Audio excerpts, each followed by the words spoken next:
Vamos a recibir a nuestro compañero Rafael Tardáguila. Recién hablábamos con Marcelo Seco en esta semana un tema central. Rafa, sin dudas, ha sido ya la puesta en marcha, la operativa del mercado de Japón, este envío que se realiza vía aérea.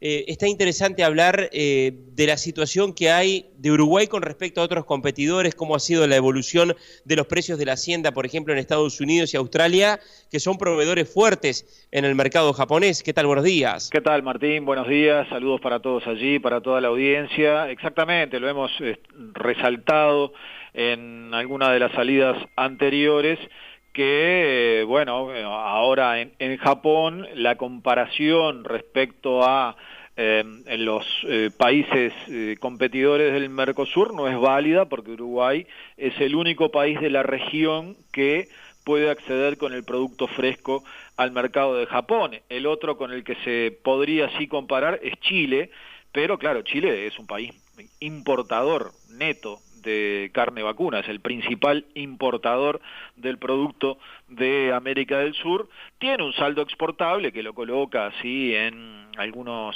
países de la Unión Europea, algo puede vender para Estados Unidos, algo para Japón, justamente, pero es más bien un negocio de nicho y con volúmenes residuales, se podría decir. La comparación que hay que hacer en los precios es respecto a los principales proveedores del mercado japonés, y allí son Australia, que bueno, es el origen de alrededor del 50% de lo que importa Japón, y Estados Unidos, que es el origen de más o menos un 40% adicional. Entonces, entre ambos tenés el 90% del mercado de importación de la carne vacuna de Japón, que recordemos, Japón importa alrededor de 2/3 de la carne que consume, consume 1.300.000 toneladas, o la expectativa es esa para este año, y la importación va a ser del entorno de las 850.000 toneladas.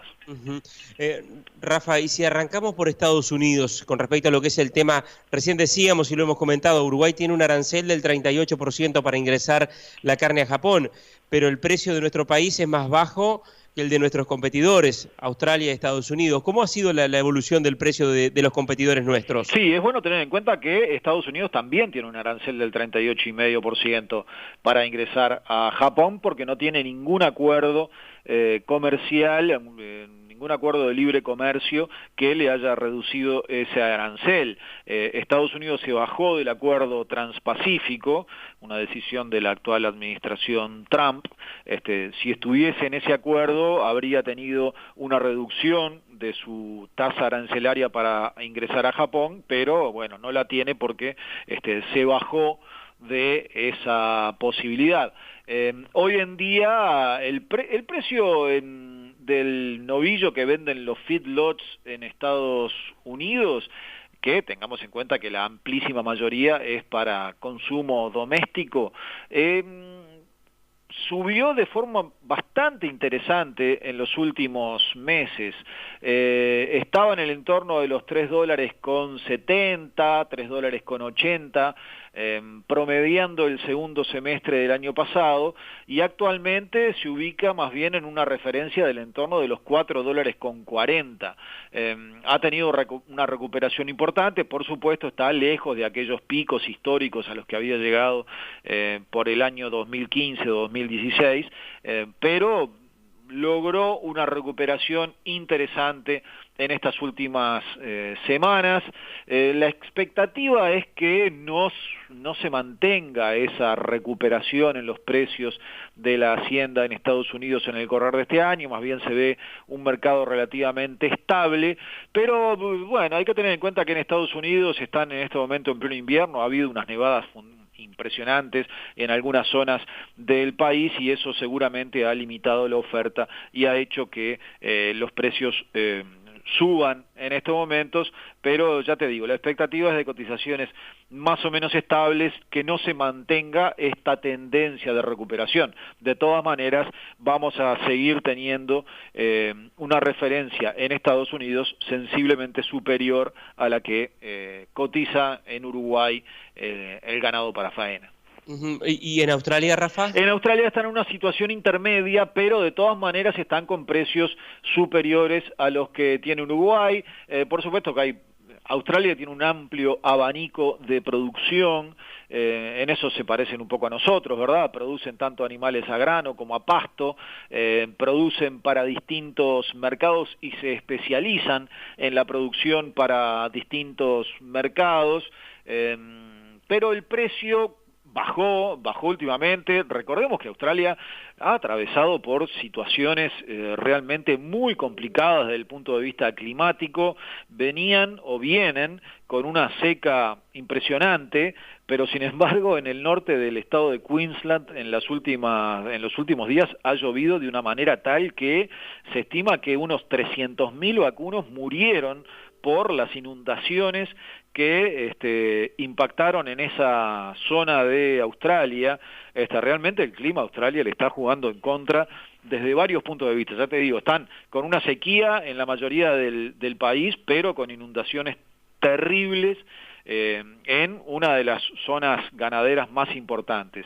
Dentro de este marco de sequía y de, por lo tanto, liquidación de rodeo para hacer campo, el precio del novillo pesado, que es el que suele venderse para el mercado de Japón, bajó al entorno de los $3.50, o sea, no tiene una diferencia tan grande respecto del uruguayo hoy en día.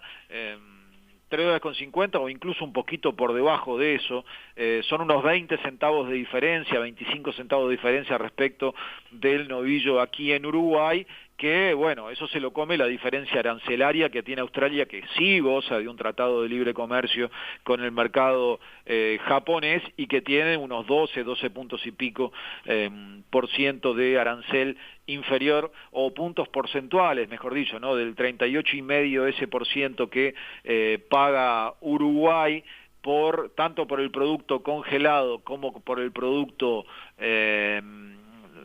enfriado.